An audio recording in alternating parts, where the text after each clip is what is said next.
Welcome to Feminized. It's time for a show that turns the spotlight on the powerful women shaping cannabis culture. The cannabis industry is on fire and women are sparking it up. If you like the show, please subscribe. You can also subscribe to the Feminized podcast with Liz Grow on YouTube and Instagram. The future is feminized. Hey, sis. You're now listening to the Feminized podcast.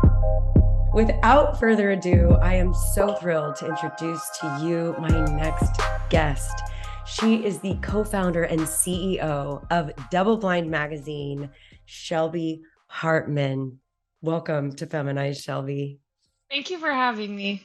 Absolutely. I'm thrilled about what you guys are doing and how you are progressing the psychedelics movement. So if you don't mind, maybe talking a little bit about what DoubleBlind is for those listeners who might not be familiar. Sure. Well, DoubleBlind started 110% as a passion project. Started as a print magazine that my mom was like sending from the garage in Huntington Beach. Wow. We had no ambitions of like anything other than just wanting to start a psychedelic print magazine because we love psychedelics and we love print and we love magazines. That's part of the story right there. Just knowing that was the origin, it just makes it that much richer. God. Thank you. It's crazy because now I'm like a founder and I'm like in this world of founders who are raising money and like talking about startups and blah, blah, blah, and like disrupting the marketplace. And it was like, I was just a journalist. I wasn't trying to like start, like a whole business. But, right. It felt like it was just something that needed to exist. Because as soon as we created it, it just caught on. And, what we realized is that people were not only hungry for stories about psychedelics, but that a lot of people were beginning to embark or explore the idea of embarking on a journey with psychedelics personally and didn't know where to begin. And so we just launched this Instagram ahead of putting out the magazine, the first issue, that was just talking about issues within the psychedelic space that we thought were important. How can the psychedelic industry learn from the mistakes that the cannabis industry made? What does it look like to have a truly inclusive, quote, industry? Is industry the right word? Maybe movement is the right word. Maybe space, maybe community. We just wanted to have deep conversations about, psychedelics because the interest in them was growing really quickly. And as soon as we started putting out that information, we started getting a lot of DMs and emails from people who just had basic questions about how to journey with psychedelics. Should I do shrooms or should I do acid? I'm on SSRIs. Is it safe to do ayahuasca?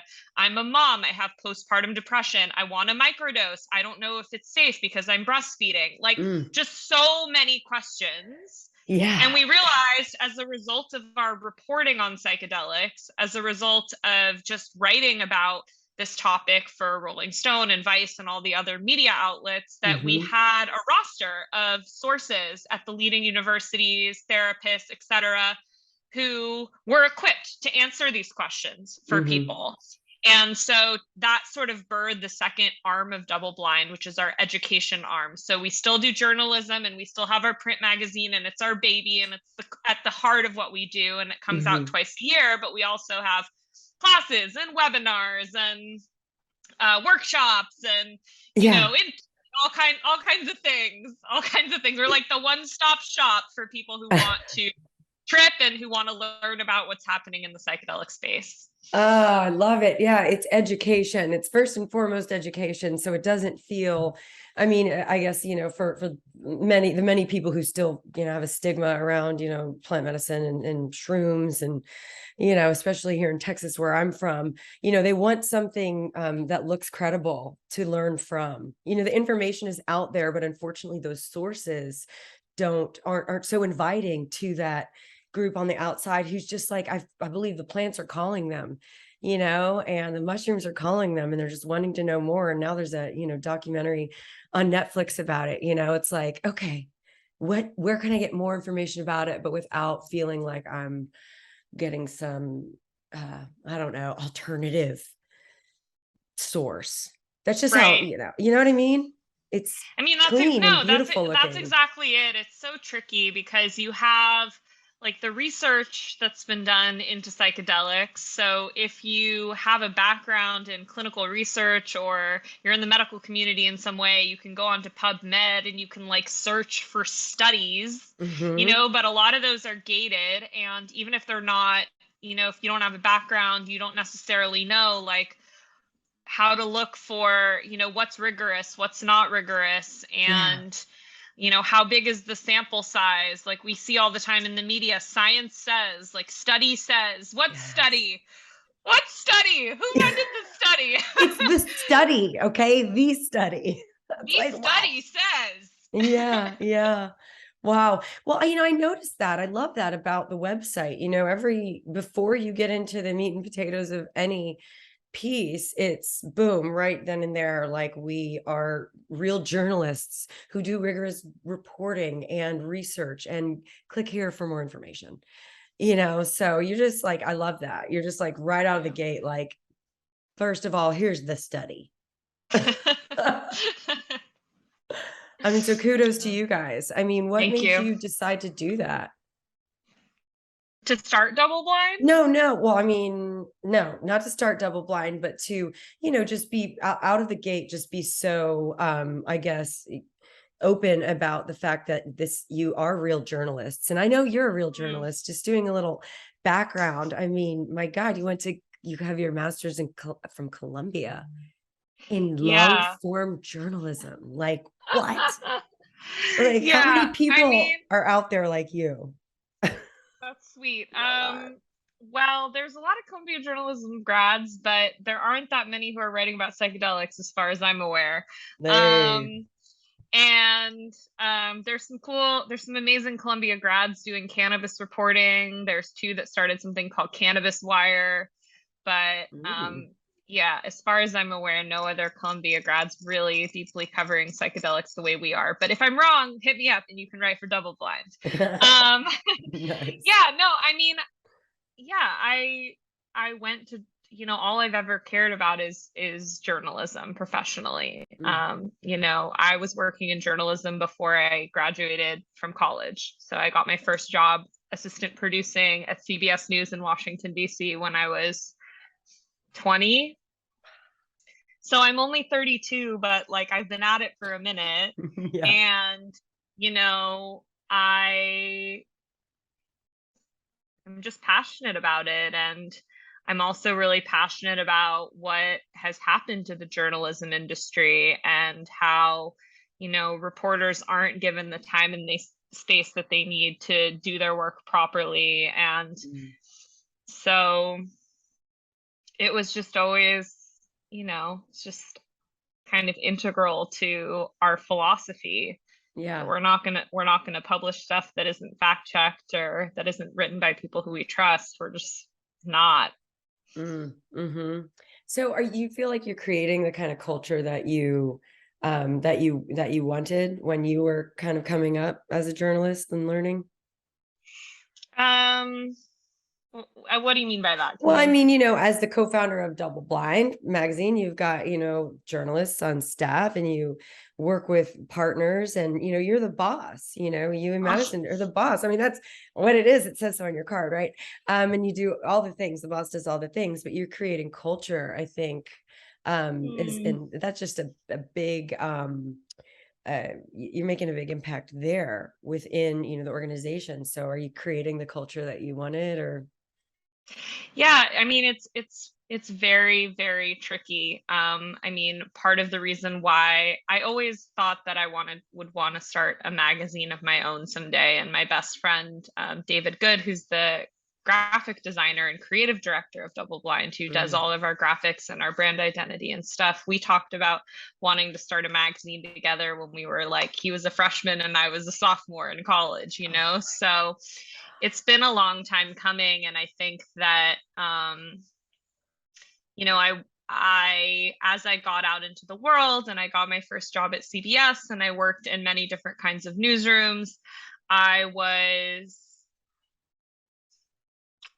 disheartened to see how newsrooms operate, and again, like what was happening to the journalism industry, which is obviously massive layoffs and people committing their whole lives to, like a legacy newsroom, broadcast news network or newspaper, only to come in one day and basically be like, clear out your desk, like everybody go home. It happened to me multiple times. I've worked at multiple publications and things that, like, you come in one day and basically they're like, sorry, we're out of money. And so Ugh, for me, yeah. like, I always knew that the biggest challenge in starting a publication was going to be in figuring out how to make it work financially in a way that feels good Mm-hmm. to the journalist and in which doesn't compromise the value of the journalism itself. So, just to get a little more granular, as someone who interviews people in the cannabis industry a lot, I'm sure you're really familiar with what, is happening at some of the cannabis publications around sponsored content and, brands and advertisers basically paying to have product reviews of their like vape pen or their tincture or whatever. Oh And yeah. I don't blame brands for wanting to do that, it's marketing, but at the same time, my experience on the other side of it, working in editorial at different publications, is that basically it can compromise the value of the journalism itself, because brands are really centered around, ROI. Like, they give you whatever amount of money they give you, like $1,000 or $3,000 or $20,000, and they want to see that, like, the article that you wrote about their vape pen gets like so many likes on Instagram and so many Right. clicks on Facebook. And it's Mm, not about whether it's like a great vape pen. It's about the fact that, like, they gave you mm. $20,000 to write that it's a fantastic vape pen. And like, so that's the kind of thing that I never wanted us to be caught up in. And so that's why for me, like, the education arm and going that direction was so compelling, because Yes. I genuinely felt like this is something people need and this is something people want, and we Mm-hmm. have the resources to give it to them. And then the proceeds from the education go back into funding our journalism. Does that mean that, like, we figured it out? Does that mean that, like, we don't struggle, we don't focus on things like, how many people are liking our Instagram posts and how many people are coming to our website and how many people, like, we have to think about all of that. Right. And we do, but you know and we're navigating it every single day. But I am like, I do think that it's important for companies, like media companies, to be run by journalists, Mm-hmm. because what I've seen over and over again is that when they're not, like, it's really easy for the journalism to go out the window, Mm-hmm. because it's like not the thing. Like, everyone talks about this, even like reporters. I was listening to a reporter, a CNN reporter, on some radio show the other day, and it was like, the story about like the Trump tweet is always going to get more clicks than like the beautifully reported thing on like the climate crisis with like multimedia elements and like video and audio, you know what I mean? So it's like, Yeah. it's a balancing act, and like, we're Yeah. doing our best, but I don't want to pretend like we have it figured out, because no Right. one does. No, no, no, no. And, you're figuring it out. That's what you're doing. You're creating something and you're doing something that's never been done before.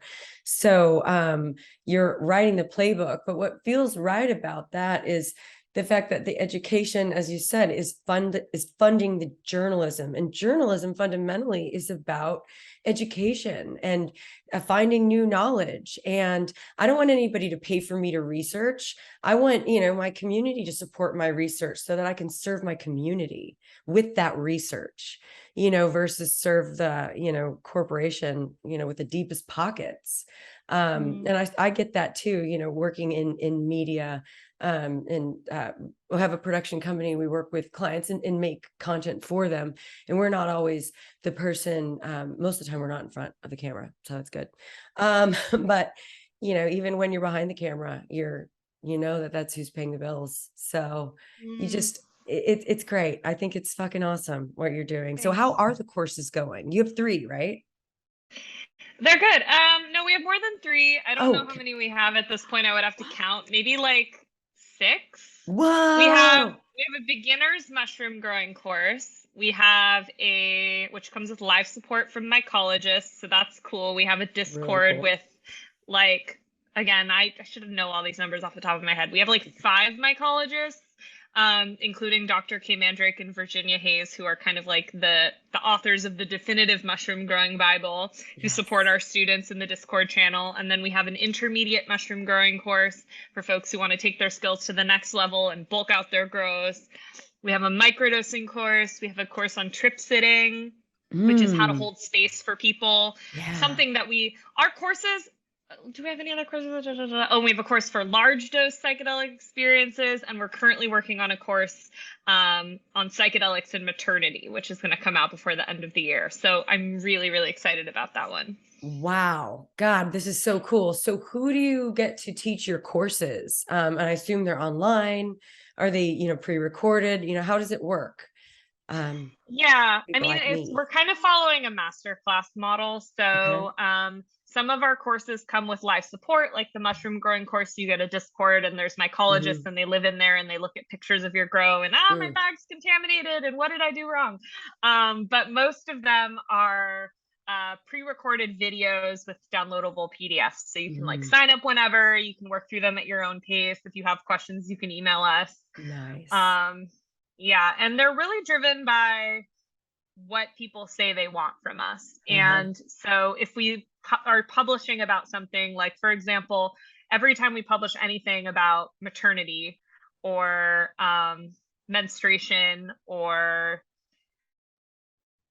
really anything to do with like women's health, it does Mm-hmm. really well. And people Mm. want more of it from us. So we're like, okay, let's do a course on this. Yes. And the people are just people in our network who we trust and who we love. And we have sometimes we have the idea and then we find the teacher, and other Mm. times like we meet someone who's badass and we're like, we want you to teach a class for us. That's incredible. I love that. So it's a matter of you trusting the source, and the information that you're getting is correct, because there's so much to learn. I've found, like, the more you like scratch the surface, it's just like it just gets deeper and deeper when we're talking about, fungi and psilocybin and functional mushrooms, and feels like there's a new brand popping up every day. So I like that you've got those basic courses, like, let's start here and then try to figure it all out, because it can be very Yeah, confusing. absolutely. It can be really confusing. And at the end of the day, where we're sort of at with it right now is we just mostly platform people who we have had relationships with for a long time, or who come highly recommended to us through people we trust. Because the problem is that the space is so big, Hmm. and DoubleBlind doesn't want to only feature, like, firstly, DoubleBlind isn't kind of in this interesting position because we we obviously do respect rigorous clinical research, and we do Hmm. look at data, but we're also in a very similar position right now with psychedelics that we were in with cannabis, where there's a lot of stuff that just hasn't been researched, and you have Right. like anecdotal data, so to speak, or citizen Hmm. scientists, or like, let's not discount like the indigenous stewards who have actually been doing this work for thousands of years, who are saying like, this can help with like such and such a thing, like this has Yeah. changed my life.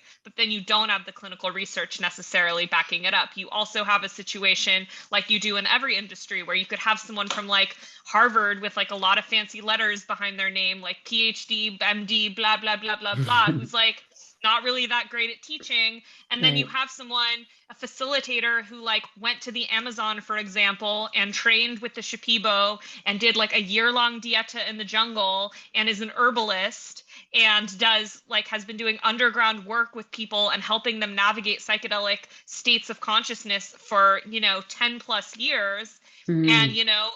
the Western medical community might be like, oh, your wisdom or your knowledge isn't legitimate because like you didn't go to a university or Mm. whatever. And like, but we want to give a platform to those people as well, because we Mm. recognize that you know the FDA approval process, which is sort of been designed to tell us which medicines are effective and safe, is Mm. really backwards. And you need $90 million to get a compound through the FDA approval process, which means you need a pharmaceutical company who like thinks that it has potential, usually, to make a lot of money, because most pharmaceutical companies are for profit. So it's Hmm. just to say that like that's why we have to just work with people that we know. Mm-hmm. And I know that and maybe that's Mm-hmm. not fair. I know there's lots of like facilitators and retreat centers out there that are doing amazing work, but it's like, honestly, if I or someone I love hasn't like been to your retreat center or like sat with you in ceremony, I mean, I just don't know what other way there, or someone else that I love, like, I don't really know how else we're supposed to vet you, because we're not going to platform Right. someone that we're not 100% sure knows what they're talking about. No, no, I love that. I love that. And it's kind of, it's counterintuitive to the process of trying to, rush on and rush into a relationship. It feels like there's so many, it's a movement, it's a fast moving movement, and it's a big movement. And so there are a lot of voices out there, and certainly a lot of folks who I think are trying to make a name for themselves, and I think all in the name of healing. But yeah, again, you got to be careful about who you connect your brand with. I mean, this is your baby. You made this baby with your mom, for crying out loud. Like, you can't fuck with that. Yeah. Um, so okay, so I have a question. So Mm. being in Texas and cannabis advocate, plant medicine advocate, my community is very undereducated on all the things, because it's been kept from us for so long. And so I do get a lot of questions about shrooms, and I have my own personal experiences with them, but I don't, necessarily like to share those, because they really want, the thumbs up, like, they're good, go for it, man. And so what I can tell them is, set and setting is really important, and I can connect them with somebody who can provide them. But then they're on their own. So what advice would you have for people early on? Like, hey, Shelby, I want to try it. What should I do? Mm. Yeah.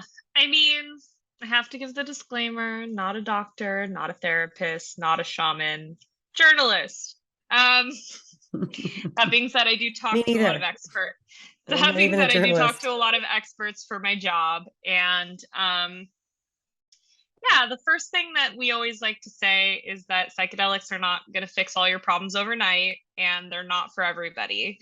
And if they are for you, they're often a lifelong journey. And so we hear oftentimes these narratives, especially in mainstream media, of like, person has a terrible life, person does psychedelics, all their problems are fixed. Yippee.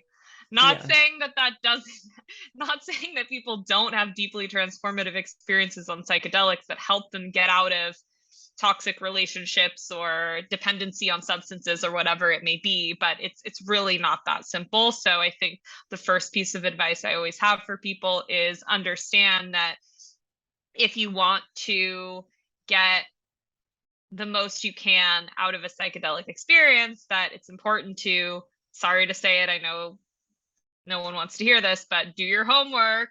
And DoubleBlind has tons of free articles on, we have a great article written by Michelle Janikian on how to take shrooms, which talks about dosage and preparation and navigation and integration. And Michelle Janikian has also written an entire book on how to take mushrooms, which is amazing, which I'm blanking on now, but you can just Google her name. We also have a course, again, it's called How to Use Psychedelics, and it gets into how to decide which psychedelic is right for you, how to set an intention before you have a psychedelic experience, how to figure out your dosage, how to make sense of your psychedelic experience once it's over. So it's just to say that, like, getting a hold of mushrooms and taking them is not enough. No. See, I mean, I gave bad advice, but I know. If a person, and I'm sure there are tons of therapists and researchers of history itself, i.e. another shutdown of psychedelic research, who might get mad at me for saying this, but I'll say that I do think that mushrooms are relatively safe. That being said, you should know what you're getting yourself into and be ready for it, Yeah. and understand that you never know what's going to happen to you when you have a psychedelic experience, and you can feel like your life is going really well and you're just going to do shrooms with your friends at some festival, and it's going to be so fun, and Burning Man, and I'm wearing a tutu, and I'm going to bike across the desert, and it's going to be amazing. And then, like, some shit comes up that you literally didn't even know was living within your unconscious, some really dark stuff can come up, you know, childhood Yeah. trauma, sexual trauma, if you believe in past lives. I mean, there's like a lot there. Mm, And, you know, so obviously, you know, going in with your eyes wide open, knowing that you can never predict what's going to happen, making sure that you're in an environment where you feel safe, where you feel supported, no matter what's going to happen. Like, you got you, your friends got you.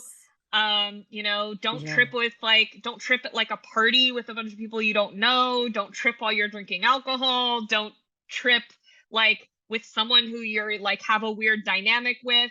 Don't Mm. go in like expecting that like any particular thing to happen, like, oh, I'm going to do shrooms with my partner who I don't have a good relationship with, and we're going to like talk about all our problems and everything. Like, no, just like, I hear that so much. And I'm just like, good luck with that, man. That's a lot of expectation to put on that little yeah, shroom. Man. exactly. Exactly. So, you know, just fundamentals like set and setting, know what you're getting yourself into. Save the Fireside Project's number on your phone. It's a free trip sitting hotline that you should absolutely have on your phone, because even if you're with like your best friend in the world, which I actually had an experience in March where I was tripping with my best friend in the world, and he was tripping super hard and I was having a bad experience, and he was like not on planet Earth. He was not able to support me. Oh, you're left unattended. So anyway, Oh man. Well, you know what, and it happens. And what I like about shrooms and psychedelics is it is an adventure, I feel like. And I haven't had great experiences. They haven't all been great, but they've been authentic and I haven't forgotten them. And I think all been healing in some way, shape, or form, including the first time I did LSD, first and only so far. And it's been 2 years. Okay. And it was an 8-hour trip. And I was not ready. I mean, I that's actually pretty short for LSD. really, thank God. Wow. Well, not thank God. I mean, I don't know. It was, it was a lot. It was intense. I wasn't expecting it. But I'm glad. I'm so glad because it really did clean some shit out. But you know, it was incredible. But you just, I don't know. I don't know why I felt compelled to share that. Maybe because you're like, if you're trying to get into psychedelics, do your homework. Unlike Liz Grow right here. Um, Yeah, no, I mean, like, that's the perfect example of, you know, dosage, yeah, set and setting. How long does, like, look up the psychedelic you're doing. How long does it last? yeah, Psychedelics 101, look at the clock when you take it. Okay? Because like LSD, you were lucky, Liz. LSD can last oftentimes on average like 10-ish hours. I've had LSD trips last like 15 hours or longer. No freaking joke. So if you don't wow, know what time you took it and you're feeling like you have no perception of space and time and you feel like it's just been going on forever, like it's really helpful to be able to look at a clock and be like, okay, I took this at 8 p.m. It's now hmm, like 3 a.m. So this will probably be over yeah. by such and such Dun, dun, dun, dun. There's a light at the end of the tunnel. Yeah, I know what time it was because it was like noon on a Sunday, a self-care Sunday. And my husband and I thought it would just be fun little self-care thing to do, you know? And it was. But then, yeah, at 8 p.m., I remember just being in bed like, okay, I feel like I'm good now. And just being like, wow, 8 hours. But these are powerful medicines that should not be taken lightly and shouldn't be taken with these kind of like mortal expectations, I guess. Like it's going to save my relationship or make me more compassionate with myself. Or I mean, it's just like what I've learned, if I've learned anything, is just you can't have any expectations, and trust in yourself and your own constitution and ability to just know that you're tripping or you're taking a drug, you know? So anyway, it's my little PSA. Okay, Shelby, before I let you go, I'd love to ask you 3 questions. And I ask these same 3 questions of all of my guests. Okay, cool. First question is, tell me who is in your dream smoke circle, dead or alive, 3 people. Oh, good. Ramdas? Ooh. God, Alice Coltrane.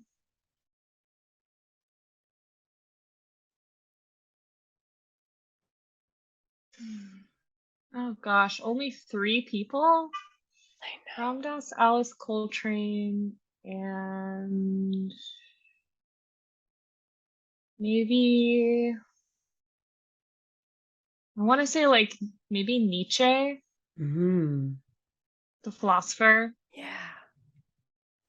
Yeah. Wow. That'd be a dope smoke circle. Dope smoke circle. And what are y'all smoking? You can pick Oh, the weed. strain. Yeah. Yeah. Oh, the strain? What kind of strain? Yeah, Oh, of course, weed. Yeah. I'm usually into like um I mean, I know the sativa indica thing is like arguably a false dichotomy, but I'm into stuff that's like usually hybrids, like stuff that's not super heady and also not super like into couch Yeah. somatic. Yeah. Yeah. Like the giggly stuff. Very cool. I don't know if Nietzsche would like the giggly stuff though. So DJ um needed some giggly stuff. yeah, he did. Yeah, he did. He left us with some wisdom though. And so for that, I commend you. That is a great smoke circle. Okay, so question number 2. Feminized is all about having conversations with the dopest women in cannabis and in plant medicine and in ethnogenics and just, women who are leading these movements. And so that's why you're here, obviously. Who else should I have on the show? Who should I have on next? Yeah, I mean, Michaela de la Maico is a womb care specialist and who is one of the teachers of our upcoming psychedelics and maternity course. And she does some really powerful work with women and moms around just learning to track their cycles, using plant and earth-based medicine for reproductive sovereignty, especially in the wake of Roe v. Wade, like natural forms of contraception, learning to track your cycle so that you maybe don't need contraception. Like, I love her. I'm so inspired by her. Okay. I think Bette Williams, who's the author of a book called Wild Odyssey: A Psilocybin Journey, just extremely poetic, surreal, brilliant mind, and she contributes to DoubleBlind, so maybe she would be my other recommendation. I love that. And you said Beth Williams? Bett, Bet. Bett. Ooh, And love everyone it. should read her book. Shout out, shout out. Bet Williams, read her damn book. Oh, this is fantastic. Thank you. Thank you. Thank you. I wrote both of those women down and I will be contacting them. Okay, so last question is, tell me what advice you have for 13-year-old Shelby. Ooh.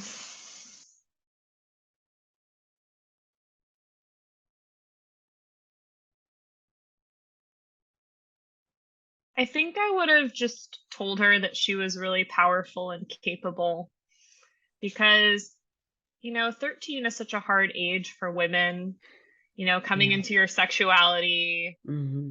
feeling objectified by men, but like wanting their attention anyway. At least for me, is like, I don't want to dismiss people who, are other sexualities or asexual. But for me, like coming to terms with feeling both objectified and attracted to men, um, and just like really struggling to figure it all out.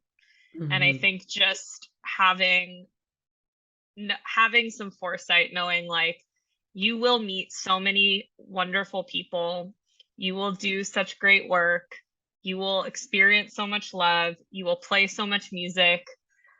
Like, don't worry about it, girl. Like, you're in middle school now and it sucks, but like things are going to be okay. Yeah. Yes. Oh, yes.